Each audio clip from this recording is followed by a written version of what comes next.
Dito pa rin tayo mga master sa usapin ng Pag-ibig Fund at ngayon ay still dito pa rin tayo sa implementing rules and regulations ng Republic Act 9679.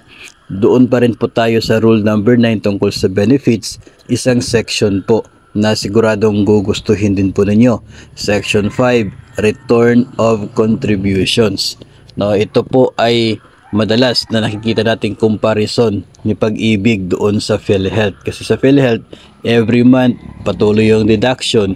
Kung hindi na-avail yung hospitalization, ay magiging thank you yung total na contribution mo sa PhilHealth. Kasi nga health insurance naman po yun.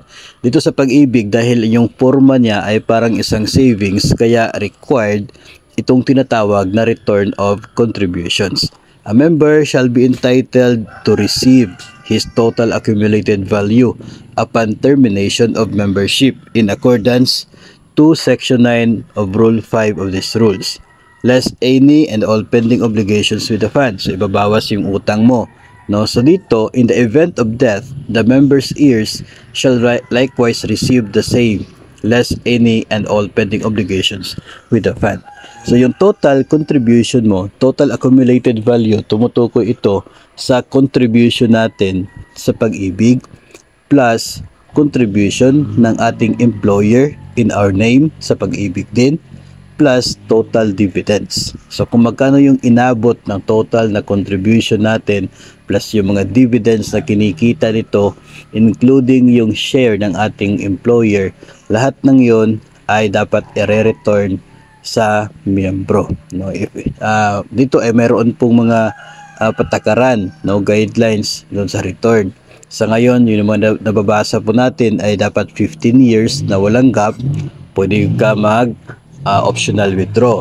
At kung merong gap ka naman, dapat umabot ng 240 months yung total contribution para makuha mo yung maturity. So yung total na inabot na pera ng contribution mo plus dividends plus share ng gobyerno, yun ang ibabalik sa iyo upon maturity kapag umabot ka na ng 240 months of contribution. At kung if ever hindi mo pa rin talaga siya nakuha upon retirement, no, yung time na kung kailan ay separated ka na yung membership mo from Pag-ibig, that's the time na ibabalik nila sa iyo yung total na naipon mong pera sa kanila. So parang yung total savings mo.